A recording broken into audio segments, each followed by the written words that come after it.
Magandang gabi po sa inyong lahat.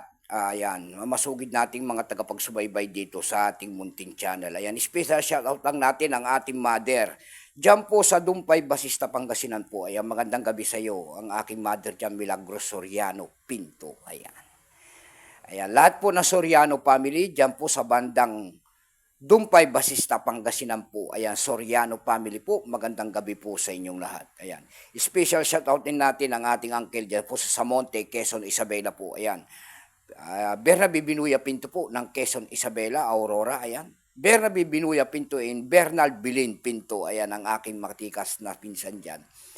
At saka Auntie Mercy at saka si Uncle Melchor po. Ayan ang aking mga tiyahin po dyan. Ayan, sa lahat po ng mga Ilocano dyan sa Monte, Quezon, Isabela, ayan, naimbag nga rabiiyo amin.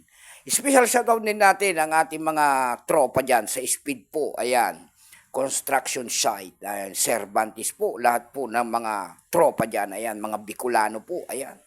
Magandang gabi sa inyong lahat, ayan guys. Special shoutout din natin dito ay si Ramil, ayan, bahay na po ng Cainta Rizal, ayan.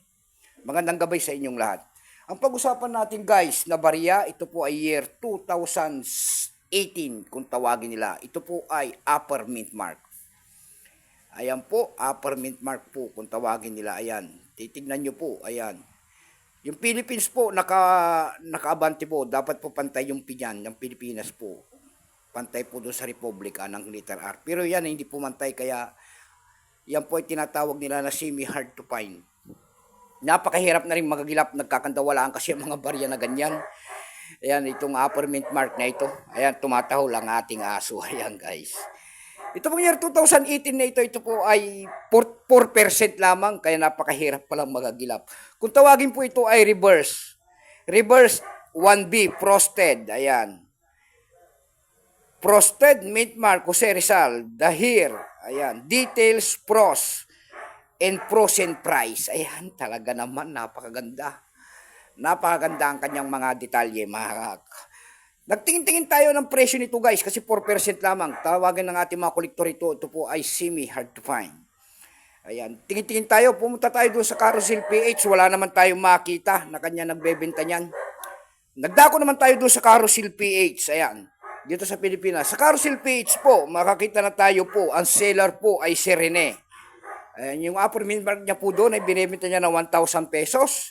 Meron naman tayo nakita doon na si internally po, ayan, ang seller po, binibenta niya ng 5,000 yung kanyang upper mint mark.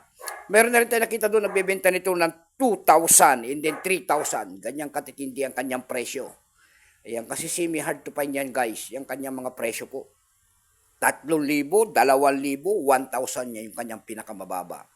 Ayan ang kanyang bintahan po. Napakahirap na rin. So hanggang dito na lamang po ang ating mga vlog sa gabing ito. Ayan. Magandang gabi po sa inyong lahat.